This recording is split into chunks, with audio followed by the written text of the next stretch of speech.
नमस्ते आदाब, मैं anchor Divya Kamble CBN news 18 में आपका स्वागत करती हूँ। CBN न्यूज 18 हर समस्या में आपके साथ, हर खबरों में सच्चाई से आपके पास, क्योंकि हम सच दिखाते हैं। जाहिर करने में कमी नहीं की, लेकिन यहाँ से उनको रवाना किया गया है और जिम्मेदार फारूक शेख साहब हमारे साथ में मौजूद है। आप सभी यहाँ पर देख सकते हैं, बहुत सारे नौजवान भी मौजूद है। बड़ी ही आहिस्ता से और सादगी से इन लोग ने अपना एक प्रोटेस्ट, अपना एक अच्छे तरीके से आंदोलन किया और अपने घर की तरफ रवाना हुए।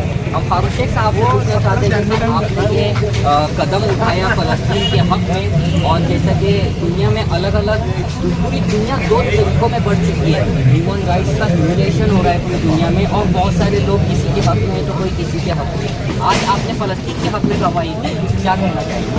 हमने देखा है और हमने पहले से सुना है, जब से भारत स्वतंत्र हुआ है 1947 से और 1948 से फ़लस्तीन में से निकालकर ब्रिटेन सरकार ने ये इसराइल को बसा दिया है और उनको राज मान्यता दी।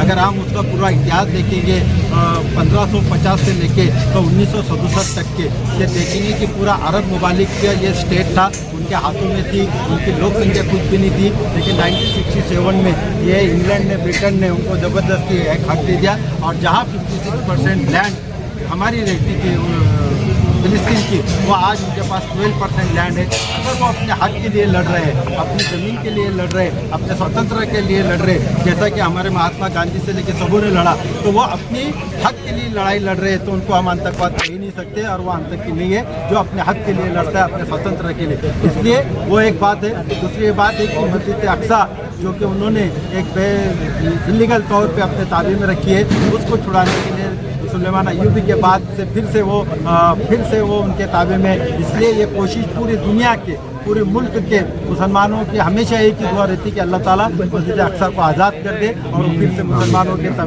ताबे में दे दे। यही बात थी। इसलिए पिछले हफ्ते में हमने माननीय जिलाधिकारी के माध्यम से हमारे प्राइम मिनिस्टर को निवेदन दिया।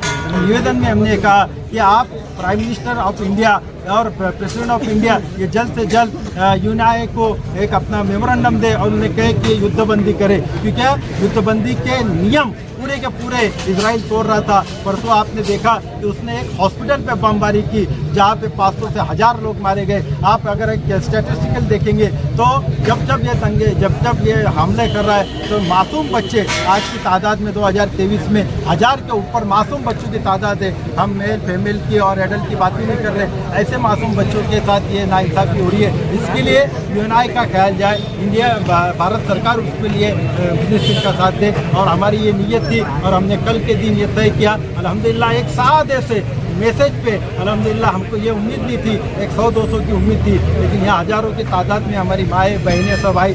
एक यहाँ पे 12 दिन से एक बहुत बड़ा इवेंट चल रहा है, एक बहुत बड़ा कोली समाज के हमारे भाइयों का आरक्षण के लिए झगड़ा चल रहा है। आज उनका भी उसमें करो या मरो का था। इसलिए पुलिस महकमे ने आज अचानक हमको 2:30 बजे आके कहा कि आपकी परमिशन हम रद्द करते हैं। फिर हमने उनको रिक्वेस्ट की, माननीय पुलिस अधीक्षक ने हमारी रिक्वेस्ट को माना। उन्होंने कहा कि आप जल्द से कम आधे घंटे में आपका प्रोटेस्ट ख़त्म करो, दस्तखत लो और वो दस्तखत ख़त्म करके आप दे दो। अल्हम्दुलिल्लाह जैसे आए बच्चे 15 मिनट में पहली दुआ हुई, उसमें भी हज़ारों लोग लड़के शामिल थे। दूसरी भी दुआ हुई, तीसरी दुआ हमारी बहनों की हुई। अल्हम्दुलिल्लाह जो मकसद के लिए हम यहाँ जमा हुए थे और जो मकसद और नीयत लेके हमारे दूर दूर से बच्चे पैदल यहाँ आए, हमारी माएँ बहनें पैदल आई, अल्लाह ताला उनके हर कदमों की इसको कबूल करेगा और हमारा फ़लस्तीन जरूर आज़ाद होकर रहेगा इंशाअल्लाह।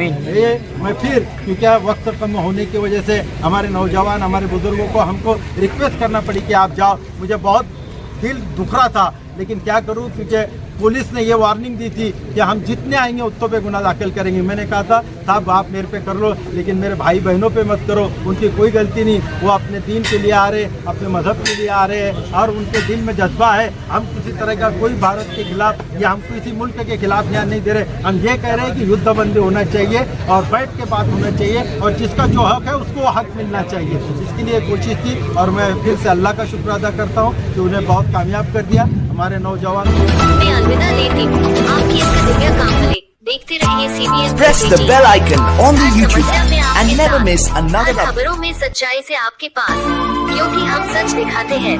हमारे CBN न्यूज 18 चैनल को सब्सक्राइब करें।